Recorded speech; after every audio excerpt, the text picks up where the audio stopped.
what it was like being a surrogate for an LGBTQ couple. I think that when I went into surrogacy, my expectation was to carry for a gay couple. I think that I got it into my head that they would be easier to carry for, just for the simple fact that they have been told their entire lives they will never have kids as a same-sex couple. You know, they've kind of already come to terms with the fact that that's not a reality for them. So, you know, they've probably been seeking this out for a while, and they know that without some kind of intervention or, you know, some kind of medical miracle, they will not be able to have their own children. Whereas with a hetero couple, I feel like a woman, you know, from the time that we're babies, our expectation is to grow up, get married, and have babies. And that's just, you know, what we think about, I guess. That's what we think we need to do. And so I was worried that if I carried for a straight woman or straight couple, that there would be kind of feelings of resentment, maybe even, you know, a little bit of, I don't want to say negativity, but maybe in the sense of, I can't do it, you can, and that hurts, you know?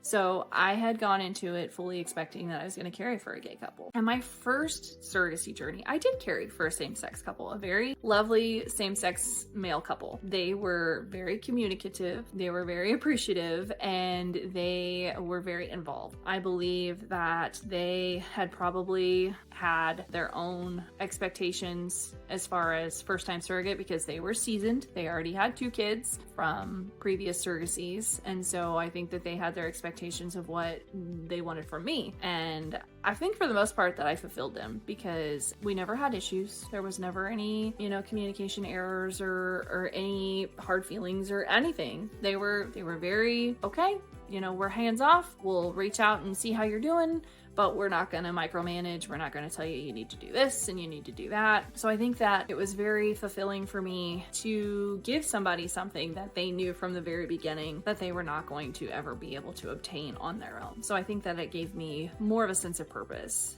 Whereas now that I'm going to be caring for a single mom, I think that I have kind of let those ideations to the wayside as far as what I was expecting it to be like, because she is very communicative, very appreciative. She's wonderful, and I am super happy that I get this opportunity to make her dreams come true. So I feel like I don't really know that it would make a huge difference carrying for one versus the other. At the end of the day, we are here for one goal, and that is to have a happy, healthy baby for a couple or a parent who cannot have it, regardless of sexual orientation. And so I believe that it is very important to treat everybody regardless with respect, kindness, compassion, understanding, you know. And so that's kind of where I stand when it comes to something like this. I mean, just in general, you want to treat people with respect and kindness and all the things, but I don't really think so far that it's been a huge difference versus my first surrogacy when I carried for the same-sex couple.